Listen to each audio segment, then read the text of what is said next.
You know those days where your to-do list is overflowing and your house is a mess and your brain is just frozen? And you're not watching Netflix because you're lazy, and you're not avoiding that email because you're unmotivated, and you're definitely not doom scrolling for hours because you don't care? Well, I am here to tell you that you are absolutely right. You're not lazy, you're dysregulated, and your nervous system is doing exactly what it was designed to do, which is protect you. Your vision board is not long forgotten by summer because you aren't meant for the dream life. You just need a different entry point. So if you've ever looked at your life and thought, why can I not get it together? This video is going to feel like an exhale.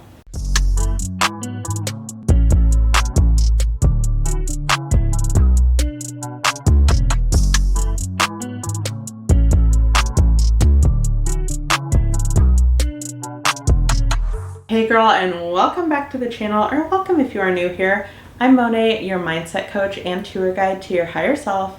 And if you're not already subscribed, go ahead and hit that subscribe button right now so you never feel like you're lost or like you have to figure it out all on your own ever again. And if you've been stuck in a shame spiral, wondering why motivation feels so impossible lately, this is the video you didn't know you needed. Today, we are unpacking why your brain isn't broken, how to regulate before you try to motivate, and what to do when you feel completely shut down. So if you're anything like me, you start the day with the best intentions and you want to get stuff done and you're even kind of excited about it. And then suddenly you find yourself frozen in bed, or you're watching YouTube videos about productivity while feeling like a complete failure, or you're doom scrolling with a pit in your stomach because you know you're avoiding something, but the thought of starting anything makes your chest feel tight. And the worst part is you don't even know what's wrong, and you just keep thinking, what happened to me? Did I just become lazy? And maybe you know that the hardest part is to admit that this isn't a new feeling. Maybe you were the anxious kid who got straight A's and gold stars but never felt quite good enough. Or maybe you were the responsible one who held it all together for everyone else. Or maybe you've just been tired for years, but you don't have the language for what you're experiencing. And you've lived so long in this survival mode that this version of shutdown feels really familiar and almost normal. But just because it's familiar doesn't mean that's who you are. And just because you felt like this forever doesn't mean that you always have to. I don't say any of this to overwhelm you. I say it because I've been you. And when you understand that your brain isn't the enemy and it's actually really trying to help you out, that is when everything starts to shift. So now that we're all in this together, let's break it down in a way that actually makes sense. Not in complicated brain science terms, but in me and you at 2 a.m. in our bathrobes questioning our entire existence terms. The reason that you feel stuck isn't because you're lazy. It's because your nervous system is dysregulated. So your body has a built-in alarm system, which is your fight, flight, freeze, or fawn response. And that is designed to keep you safe. But it doesn't just activate during big, scary trauma. It also gets triggered by subtle everyday stuff that your subconscious brain is interpreting as dangerous. So this might look like opening your inbox and seeing 5 unread emails and feeling that panic rise up. Or looking at your bank account and seeing too few zeros and going into a shame spiral. Or realizing you haven't made progress on any of your goals in weeks, and so you just shut down. And here's the thing, once your system is activated, your brain reroutes all of your power away from your prefrontal cortex, which is the part of your brain that handles logical thinking, planning, problem solving, follow through. And then if that part is offline and your survival brain is running the show, something as simple as brushing your teeth can feel like a monumental task. But this isn't about discipline. This is about safety. Your brain will always prioritize what it thinks it's safe, whether that's lying on the couch, binge watching YouTube, or avoiding that one task that always makes you feel incompetent. And it's totally not your fault, especially if you've lived through burnout, trauma, chronic stress, or even just years of trying to be on for everyone else. Hello, overachievers, oldest daughters, girlies with immigrant parents, I see you. Your system's threshold gets lower, and then your brain starts to associate doing more with overwhelm, and it starts flagging all of the things that you want to do as the threat. And so at some point, instead of pushing through that resistance like you used to be able to do, your body shuts down and you freeze and you fawn and you distract and you numb, and then you blame yourself, and then you spiral, and then you start telling yourself stories like, I never follow through, or I don't have what it takes, or something's wrong with me, or maybe I'm just not meant for that life. But let's zoom out for a second.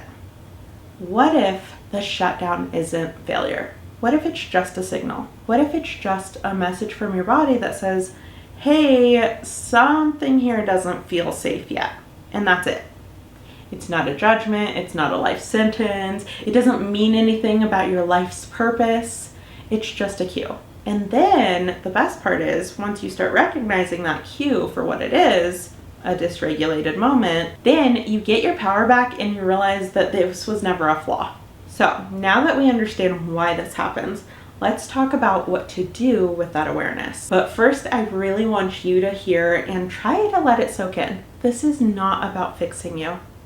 It's about understanding the language that your body is speaking and learning how to respond to it without shame. So the reframe is, you are not a procrastinator.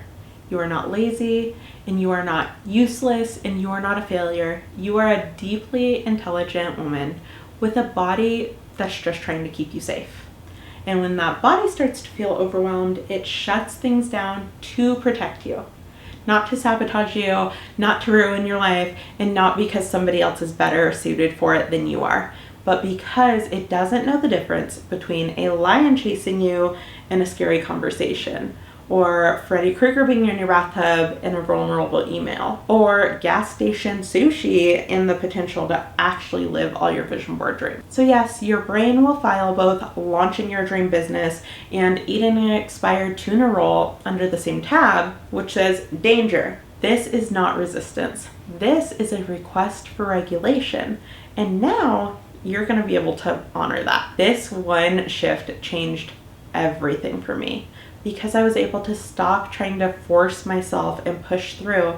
And instead, I started asking, what would help me feel 2% safer right now? Not 50%, not even 20%, just 2% safer. And asking that, you begin to co-regulate with your higher self. And then you realize you don't need a productivity hack, you need a nervous system hug. And you don't need another planner, although we all love a planner. You just need to be able to pause without shame. Because trust me, your higher self is not white knuckling her way through every situation.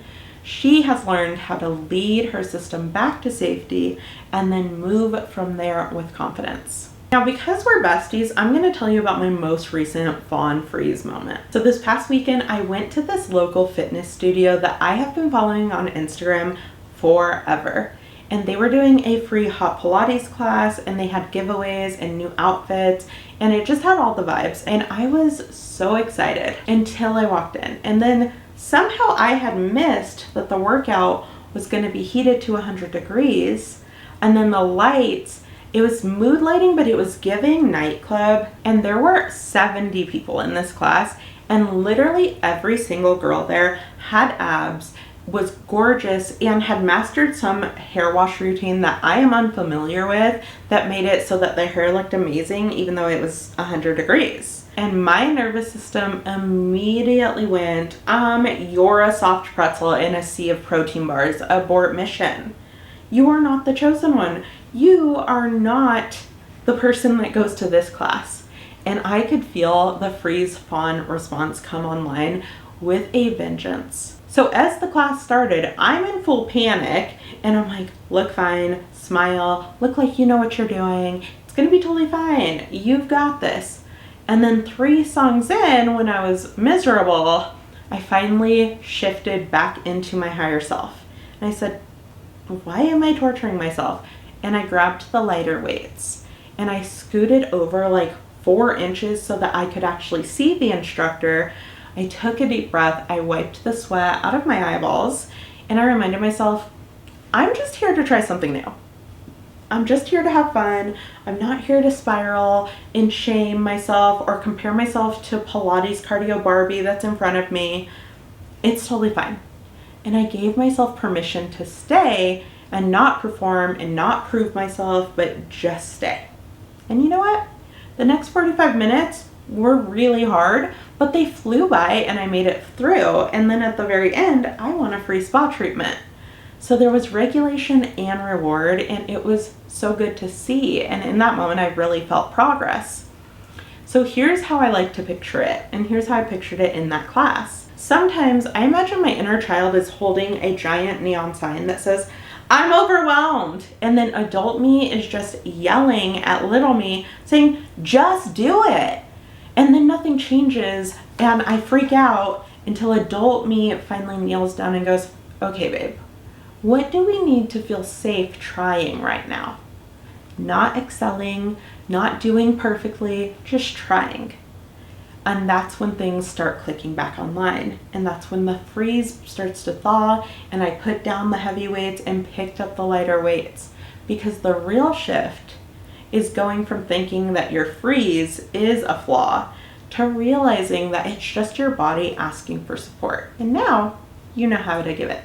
So now that we've unpacked what's really going on and why your brain does this, we're going to get into what you can actually do when you catch yourself spiraling or shutting down or fawning your way through a situation this week. And these are not big, overwhelming life overhauls. This is soft, doable, nervous system approved moves that just tell your brain, hey, we are not in danger. We don't need to freeze. And in this homework section, I want you to just choose what resonates. Let this be really simple, doable, and supportive, not a massive change. Shift number 1 is going to be labeling the state that you're in. So the next time you're doom scrolling or procrastinating or laying in bed, you're gonna say, I am not lazy, I'm in a freeze. Or this is not procrastination, this is protection. Or I am not a failure, I am just feeling overwhelmed. And when you put a name to it and you actually identify what is going on, it's going to free you up from the shame so that you can actually bring your prefrontal cortex back online and figure out how to move through it. And number 2, this is probably the one that has helped me the most, is to ask your body, what would help me feel 2% safer right now? And it could be something like opening a window or wrapping yourself in a blanket or listening to a playlist, or even just texting your bestie or calling your mom. Find something that will give you that instant boost. And it doesn't need to be a major thing. It could be as simple as texting your bestie, I'm spiraling, remind me that I'm fine. And your bestie's going to. And if you don't have a bestie that will remind you, then comment down below the next time you're spiraling, I'm spiraling, and I will remind you. You're gonna be fine. And tip number 3 is to do a 2-minute nervous system reset. So you know how you see a toddler throw fits and they are flailing everywhere, they're stomping their feet, they're shaking their head, and they're just throwing a full fit. And then 2 seconds later, they're totally fine, they're laughing, they're having a great time. The reason that that happens is because they're getting all of that nervous energy out and giving their body a chance to actually reset. So your 2-minute nervous system reset is to shake your limbs, shake everything. If you're in public, go to the bathroom, lock yourself in a stall, shake it out. Or if you can't shake it out, then sigh like you're in a really dramatic rom-com. You know, the ones where the girl falls in the bed and she's like, ah! I want you to say that dramatically. Or if you're really in a pinch and people are around and you don't feel good about doing either of those things, ground your feet into the ground, take a deep breath and say, it is okay to be soft. It is okay to put down the heavy weights and stop trying to keep up with cardio Pilates Barbie. Give yourself the assurance that it is totally fine to feel overwhelmed sometimes. It's totally fine to be a beginner, and it's totally fine to know when it's time to take a step back and try again. Tip number 4 is something that will really build your confidence, and if you want to hear more about it, then watch this video, but close one loop. And in doing so, when you're closing loops, it gives you a feeling of accomplishment and satisfaction, and it also builds your confidence. So maybe it's as simple as picking up that towel that you've stepped over 42 times today and folding it. or replying to that text you've been avoiding, or even trying the heatless curl kit that's been glaring at you from your bathroom counter. You get to decide how to close your loop, and then once it's closed, you say, this gets to rest now. And last but not least is tip number 5, which is to speak to yourself like your future self would. I was recently listening to Jay Shetty's podcast, and I don't remember who he was interviewing, but he was saying that a CEO never laughs at somebody for starting a business, or a really successful influencer with 5 million subscribers would never laugh at somebody for starting a YouTube channel. Is the people who have already accomplished things don't laugh at people for being beginners. And sometimes we just need to remind ourselves of that. So embody your higher self and talk to you as you would if you'd already accomplished everything on your vision board. You could say something like, hey, it's safe to slow down, or you can get there without abandoning yourself, or put this down for the moment, take a walk, and try again later. There are so many different things that your higher self probably has to say to you, and when you start asking, you might be surprised how quickly you know the answer. But just in case no one's told you this lately, you are not lazy. You are not broken, you are not behind, and you are definitely not meant to live a small life. You are brilliant and sensitive and intuitive. You're a super gorgeous woman with a powerful nervous system that's trying really hard to keep you safe. So next time you find yourself completely frozen or spiraling or shutting down, pause, take a breath, and remind yourself, I'm not lazy, I'm just feeling dysregulated, and I know how to bring myself back. You don't have to do everything today, but you do get to take one moment of leadership of your system. And from there, the version of you that's on your vision board, she's not a future fantasy, she's beginning to come alive. Know that you can get there because I've coached over 200 women that started exactly where you are right now, and they've all gotten to be their most confident, happy, gorgeous, amazing selves. And you can too. So if you found this video helpful, go ahead and hit that subscribe button so you never feel alone again. If you want to keep rewiring in a way that actually sticks, I highly suggest going to watch this video. It pairs perfectly with what we talked about today. And remember, you are wonderful, wise, and all the good things, and you were never lost. You just needed a tour guide. So thank you so much for watching, and until next time, I will see you next time.